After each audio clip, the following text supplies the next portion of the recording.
Maya Chen had 72 hours to save everything she had built, or lose it all to a man who had never believed a woman should sit at the head of his table. She stood at the floor-to-ceiling window of her 42nd floor office, the city spread out below her like a map of everything she had fought for. 10 years. 10 years of 18-hour days, cold dinners, and a heart she had locked away like a file she never had time to open. Her company, Chen Innovations, was her blood. And now the board, her own board, was using one cruel, ancient clause buried in the company charter to take it from her. The clause was simple and humiliating. The CEO must present a stable family image. A spouse. A home. A life that looked like something worth trusting. Mr. Shen, the board chairman, had read it aloud with a smile that never reached his eyes. 3 floors below, in the same building, Jake Mercer was cleaning out his desk. His hands moved slowly, like a man trying to delay the inevitable. His daughter Lily's drawing was taped to his monitor, a crayon sun, a small house, and 2 stick figures labeled Daddy and Me. He looked at it the way a person looks at something they are terrified of losing. His contract had not been renewed. No reason given. No warning. Just a letter and a box. He had $21 in his account and a 7-year-old who still believed everything was going to be okay. Neither Maya nor Jake knew yet that their desperate, separate worlds were about to collide in a way that would change both of them, forever. The envelope was plain white. No logo. No name. Just a room number written in clean, precise handwriting, and a security guard who told Jake he had been expected. He almost didn't go. A man with Jake's kind of pride doesn't walk into a stranger's office like a package being delivered. But $21 has a way of making a proud man humble. So he straightened his jacket, which needed pressing, and he went. Maya was already seated when he walked in. She did not stand. She did not smile. She simply looked at him the way a person looks at a solution they are not entirely comfortable with. The room smelled of fresh coffee and something expensive. Jake felt the distance between their worlds the moment he sat down. She slid the folder across the table without a word. He opened it slowly. And then he stopped breathing. It was a contract. Clean. Legal. Detailed. 6 months of marriage, on paper only. He would move into her home, attend her events, wear a ring, and play the role of devoted husband. In return, his daughter Lily would have health coverage, a fully funded education account, and Jake would receive a monthly salary that would erase every bill he had ever lost sleep over. His jaw tightened. His hands pressed flat against the paper. "This is not real," he said quietly. "No," Maya answered. "But the money is." He looked down at Lily's name printed in that contract, spelled correctly, carefully, and felt his pride crack open like dry ground finally touched by rain. Some battles, a father simply cannot afford to win. The house was beautiful. Cold and beautiful, like a museum that didn't want to be touched. Maya had rules. A list of them, actually, printed and placed on the kitchen counter the morning Jake and Lily arrived with their 2 suitcases and a box of mismatched cereal bowls. No shoes past the entryway. Dishes washed immediately. Common areas kept clear before 8 in the morning. Jake read the list once, folded it in half, and slid it into the drawer without a word. Maya saw him do it. Neither of them spoke. By the 3rd day, the house had invisible lines running through every room. Maya's home office was untouchable. Jake's side of the shared living space slowly filled with Lily's drawings, a small pair of pink rain boots by the door, and the warm, buttery smell of the scrambled eggs he made every morning. Maya walked past that smell each day like it was something she didn't know how to respond to. Lily, 7 years old and sharper than either adult gave her credit for, watched everything. She sat at the kitchen island with her juice box and her careful eyes, looking from Maya to her father the way a person watches 2 clouds deciding whether to crash or drift apart. One evening, Lily placed one of her crayon drawings on Maya's desk. It showed 3 people standing in front of a house, all holding hands. Maya stared at it for a long time after Lily went to bed. She didn't move it. She didn't file it away. She just left it there, and that small, quiet choice said more about her heart than she would ever say out loud. 2 threats arrived in the same week, and neither of them knocked. Mr. Shen appeared at a company luncheon with new questions in his eyes and a private investigator's report folded inside his jacket pocket. He had been watching the way Maya and Jake stood slightly too far apart at public events. The way Jake sometimes forgot which side of the table was his. Small things. But Mr. Shen was a man who had built his power on small things. He smiled at Maya across the room with the patience of someone who believed he had already won. That same Thursday, Jake received a voicemail from his ex-wife, Diane. Her voice was smooth and deliberate. She had heard about the arrangement. She didn't say how. She simply said that a father who sold his home life for a paycheck was not the kind of father a family court judge would look kindly upon. She would be filing for a custody review. Lily's name in her mouth felt like a threat wrapped in silk. Jake sat in his car for 20 minutes after listening to that message. His hands gripped the steering wheel.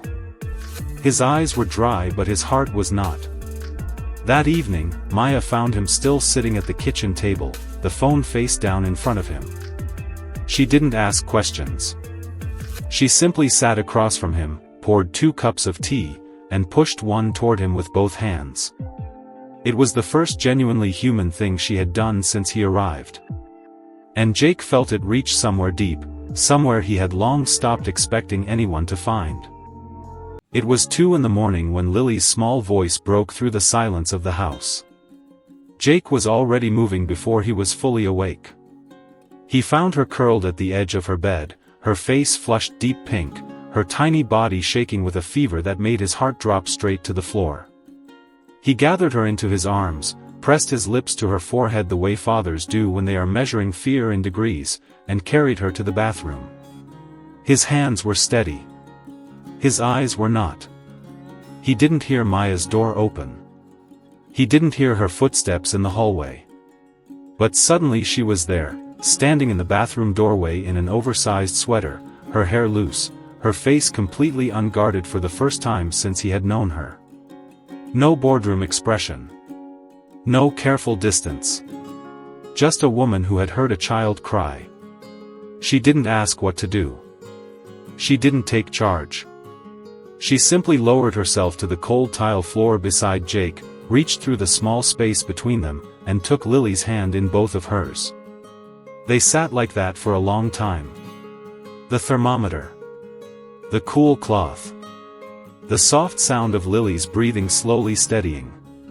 Maya never let go of that little hand. Just before dawn, Lily's fever broke. She sighed in her sleep and curled closer to her father. Maya leaned her head back against the wall, eyes closed, finally still.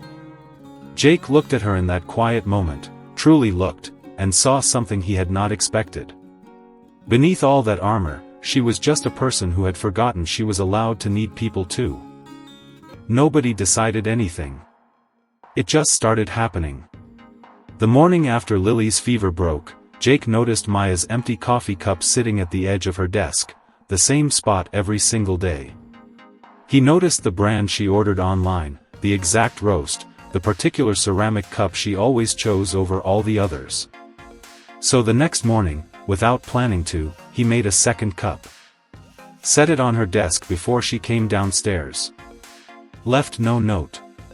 Said nothing. Maya came down, saw it, and stood very still for a moment. Then she picked it up with both hands and drank it slowly, looking out the window. She never mentioned it. Neither did he. But the next morning, the cup was there again. And the morning after that. Then came the hoodie. It was Jake's, dark gray, worn soft from years of washing, hanging on the back of the chair in the common room. One cool evening Maya reached for her own jacket and somehow ended up with his instead. She noticed immediately. She put it on anyway. Told herself it was simply the closest thing. Told herself it meant nothing at all. Jake saw her wearing it across the kitchen. He looked at her for just 1 second longer than necessary. Then he turned back to the stove and smiled at the pan like it had said something funny. Lily looked at her father. Looked at Maya. Looked back at her father. And very quietly went back to her coloring book, wearing the small private smile of a child who understands far more than the grown-ups around her will ever know.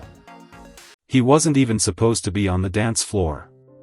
Jake had spent the first hour of the company dinner doing exactly what the contract required, standing close enough to look devoted, far enough to feel safe. He was good at that balance. He had practiced it. But then he saw the investor. An older man in an expensive suit who had placed his hand on Maya's arm twice already and was now steering her toward the edge of the room with the quiet confidence of someone accustomed to getting what he wanted. Maya's smile was perfect. Trained. Exhausted underneath. Jake set down his glass and walked across that room like he had somewhere important to be.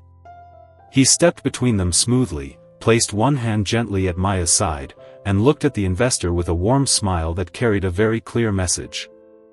"I believe this is our song," he said quietly, and guided Maya onto the dance floor before the man could form a single word. The music was slow. The lights were soft and warm. Maya's hand settled into his with a hesitation that lasted only a moment. They moved together in silence. Then Jake leaned close to her ear and whispered something completely absurd, a joke about the centerpiece flowers looking more expensive than his first car. Maya pressed her lips together hard. Her shoulders shook once. And then she laughed. A real one. Small and surprised and entirely unguarded. She looked up at him right after. He was already looking at her. For one suspended, breathless moment, neither of them remembered the contract. Neither of them remembered the rules. There was just this, 2 people, 1 song, and a feeling neither of them was ready to name. It all came apart on a Tuesday morning, in front of everyone. Mr. Shen had chosen the quarterly board meeting deliberately. A full room. Cameras recording. He stood at the head of the table and laid the investigators' findings out like cards in a winning hand, receipts, timestamps, separate bedrooms, a contract with both their signatures on it. His voice was calm. Satisfied. The kind of calm that enjoys itself. Maya sat very still. Her face revealed nothing. But her hands, flat on the table, pressed down so hard her knuckles went pale. By afternoon, Diane's lawyer had already filed the report with the family court. Jake received the notification on his phone in the parking garage. He read it twice. Then he went home. The fight started quietly, the way the worst ones always do. A word. Then another. Maya said he had made everything harder by being careless in public. Jake said she had never once treated this like it affected a real person. And then the real words came, the ones neither of them had planned. Maya's voice cracked when she said she had trusted the arrangement because trusting people had never once ended well for her. Jake's hands shook when he told her that every time she went cold and distant, it felt exactly like every person who had ever walked away from him. The room went very quiet after that. They weren't fighting about the contract anymore. They both knew it. They stood on opposite sides of the kitchen, breathing hard, eyes wet, 2 people who had accidentally told each other the most truthful things they had ever said. The house had never been louder than when it went quiet. Maya arrived at her office before sunrise the next morning. She answered every email. She took every call. She scheduled meetings for time slots she had previously kept free. Her assistant noticed but said nothing. Staying busy was something Maya had always been very, very good at. It was surviving that she was still learning. Jake packed slowly. He folded Lily's clothes with the careful hands of a man trying to hold himself together through ordinary tasks. Lily sat on her bed and watched him, her small face serious, asking no questions because somehow she already understood that some things were too big for questions. The pink rain boots by the front door were the last things he picked up. Back across the city, Maya sat in her office at noon and reached for her coffee. The ceramic cup. The right roast. She had made it herself this time. It tasted exactly correct and completely wrong, and she could not explain why until she realized her eyes were filling with tears over a cup of coffee. She set it down. Pressed her fingers to her mouth.